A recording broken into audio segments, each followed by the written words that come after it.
নমস্কার বন্ধুরা, খবরের প্রথমেই সংবাদের শিরোনাম। বজ্রবিদ্যুৎ সহ বৃষ্টির সম্ভাবনা বিভিন্ন জেলায়, হতে পারে শিলাবৃষ্টিও। আগামী সপ্তাহে কোথায় কেমন থাকবে আকাশ, বিস্তারিত জানিয়ে দেবো ভিডিওটির মাধ্যমে। এই ভিডিওটি ভালো লাগলে লাইক করবে, চ্যানেলটিকে সাবস্ক্রাইব করে আমাদের সঙ্গে থাকবে। আগামী 2 দিন উত্তরবঙ্গে 2 থেকে 3 ডিগ্রি তাপমাত্রা কমতে পারে। তারপরের 5 দিন ধীরে ধীরে পারদ চড়বে। দক্ষিণবঙ্গে জেলাগুলিতে 2 থেকে 4 ডিগ্রি পর্যন্ত পতনের সম্ভাবনা রয়েছে। আগামী সপ্তাহে রাজ্যের বিভিন্ন জেলায় বৃষ্টির সম্ভাবনা রয়েছে। রাজ্যের বিভিন্ন জেলায় বজ্রবিদ্যুৎ সহ হালকা থেকে মাঝারি বৃষ্টি হতে পারে। সোমবার দক্ষিণবঙ্গের 8 জেলায় বৃষ্টির পূর্বাভাস রয়েছে।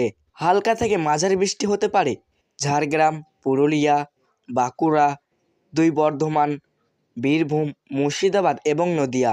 মঙ্গলবার নদিয়া, মুর্শিদাবাদ, উত্তর 24 পরগনা এবং পূর্ব বর্ধমানের বজ্রবিদ্যুৎ সহ হালকা থেকে মাঝারি বৃষ্টির সম্ভাবনা রয়েছে। সঙ্গে 50 থেকে 60 কিলোমিটার প্রতি ঘন্টা বেগে বইতে পারে দমকা হাওয়া। দক্ষিণবঙ্গের বাকি জেলাগুলিতে মঙ্গলবার 40 থেকে 50 কিলোমিটার প্রতি ঘন্টা বেগে ঝড়ো হাওয়া বইতে পারে। বুধবারেও হালকা থেকে মাঝারি বৃষ্টির সম্ভাবনা রয়েছে হাওড়া, 2 মেদিনীপুর এবং ঝাড়গ্রামে। উত্তরবঙ্গের ক্ষেত্রেও আগামী 3 দিন বৃষ্টিপাতের সম্ভাবনা বেশি, বিশেষ করে একবারে উত্তরের জেলাগুলিতে বেশি বৃষ্টি হতে পারে। সোমবার দার্জিলিং, জলপাইগুড়ি, কালিম্পং, কোচবিহার এবং আলিপুরদুয়ারের। মঙ্গলবার উত্তরের 5 জেলায় হালকা থেকে মাঝারি বৃষ্টির সম্ভাবনা রয়েছে। ভারী বৃষ্টি হতে পারে জলপাইগুড়ি, আলিপুরদুয়ার এবং কালিম্পংয়ে। একই থেকে ঘন্টায় 40 থেকে 50 কিলোমিটার প্রতি ঘন্টা বেগে বইতে পারে ঝড়ো হাওয়া।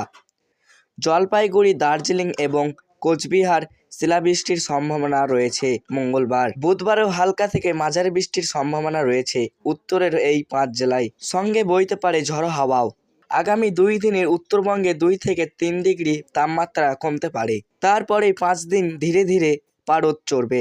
দক্ষিণবঙ্গের জেলাগুলিতে 2 থেকে 4 ডিগ্রি পর্যন্ত পারদ পতনের সম্ভাবনা রয়েছে। তারপর আবহাওয়ার তাপমাত্রা বাড়বে 3 দিন থেকে 5 ডিগ্রি। তো সুপ্রিয় দর্শক, আজকে ছিল এই পর্যন্ত আবহাওয়ার লেটেস্ট আপডেট। ভালো লাগলে লাইক করবে, চ্যানেলটাকে সাবস্ক্রাইব করে আমার সঙ্গে থাকবে।